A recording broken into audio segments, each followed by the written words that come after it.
And now we have the results. So let's follow this link, get started. And here we have the commands that we need to run. So we need to run the first one to install Redux Toolkit, and also this one to install React Redux. I have already done this step. As you can see here, so you need to move to the front end and run npm install Redux Toolkit and React Redux, and that's all. Okay, so I have already done this step just to save time. And now what we need to do, we need to move to our src inside the front end folder. And inside src we need another folder, let's call it Redux. And inside Redux we need another folder, let's call it store. And inside store we need another file, let's call it index.js. So here we create our store. So it's easy to do. If you want to follow the tutorial that they have here, you can follow it. They have here a quick start and they are explaining everything. So first, as I said, we need to install the two packages, and next we need to do what they have here. So let's import the configure store. So let's paste it here from Redux Toolkit. And what else we need? We need now to configure our store. So let's auto-define store first and use the configure store that we have imported here. So here we define store, and store will export it later. We used configure store, and store has a property which is the reducer, and we will use the reducers later. Okay. Next, what we need, let's check the docs. So here we can use now store inside our main.js,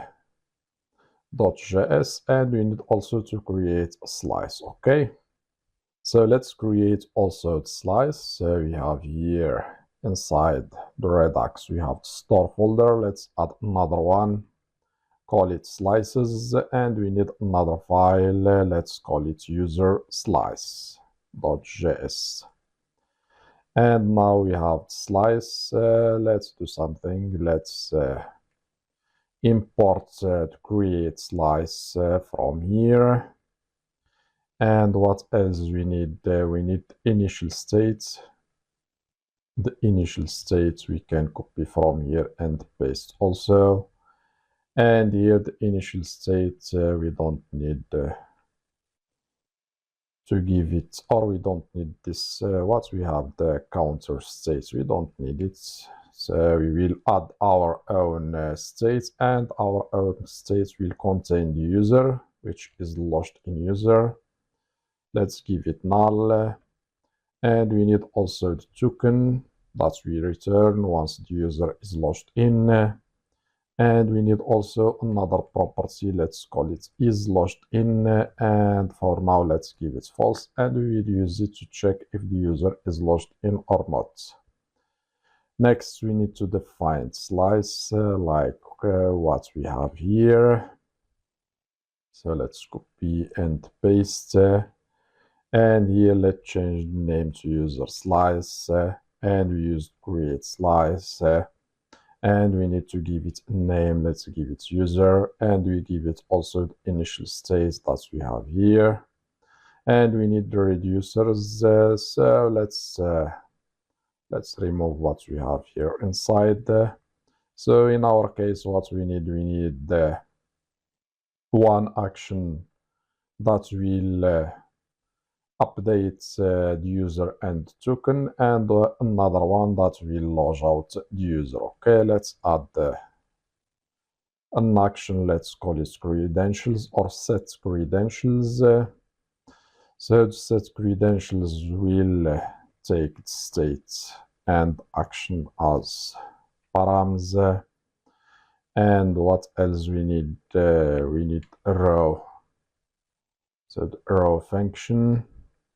And inside first we will receive the user who is logged in and also the token, and we will receive them from the action.payload. Okay, and we need now to update the user that we have here inside our state, this one. So state.user, we give it the user, state.token, we give it the token, and state.is logged in. So now the user is logged in, we can set it to true. Okay, and we need, as I said, another action. This one will log out the user, log out, and this log out action will take also the state. And what we need now, we need to do the opposite. So let's copy from here and paste. So we need to give the user null because he has logged out. The token, same thing, null, and is logged in. Let's give it also false. Okay. So these are the two actions that we need. Next, what we need now to export user reducer, so we can use it here. Okay, let's do that. So here we need to define the user reducer, and we can get it using the user slice dot reducer. Next, what we need to do, we need to export also the actions so we can use them. We need action which is set credentials and log out. And we can get the actions from the user slice dot actions. Next, we need to export default user reducer so we can use this. Okay. Now we are done. So here we need const, not exports. We need exports, const, export and const. Okay, now we are okay.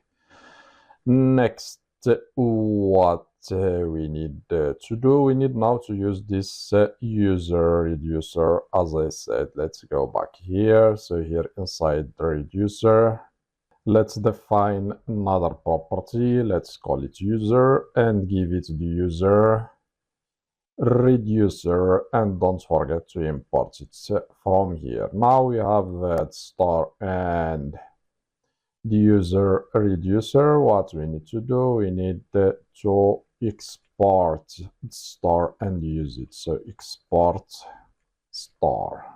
Okay. Now we have added our star with the reducer, which is the user, and we have exported star. So all we need to do is to use it like we have seen. Let's go to the top like we have seen here. Okay, so we need to import first. Let's import it star and provider. Let's move to our main.js file. So here we need to import star and provider. Next, we need to use the provider and star. So let's wrap everything using the provider. Let's move the code inside the provider, and we are done. Okay, let's organize this code, save. So let's take a look. If we refresh the page, so we have, let's see, so the path of the star is not the same. So the star is inside the Redux star, and no need to add index because the name is index. You can use only star. So let's take a look again. Now everything is working as before. Let's check our console. If we have, let's separate the console from the browser. So let's check our console. We don't have any error. Okay. So if you have Redux DevTools installed, you can check the You can check the states and you will find user. If not, let's install it. So Redux dev tools, and here is the package. Let's add it to our Chrome. So now it's added successfully. Let's check. Let's refresh the page. So I think that's it did not yet. So now, as you can see, it's active. Let's click here. And as you can see, we have here the state, and inside states we have the user. The user is null. The token is also null, and is logged in is also false. Okay. You can also open the Redux DevTools in a window if you want. Okay, like we have done with the console. So now what we need to do, we need once the user is logged in, so when the user is logged in successfully from here, so we need to update the user. So we need to set the user here to the logged in user and also the token, and also we need to update is logged in and set it to true. Okay.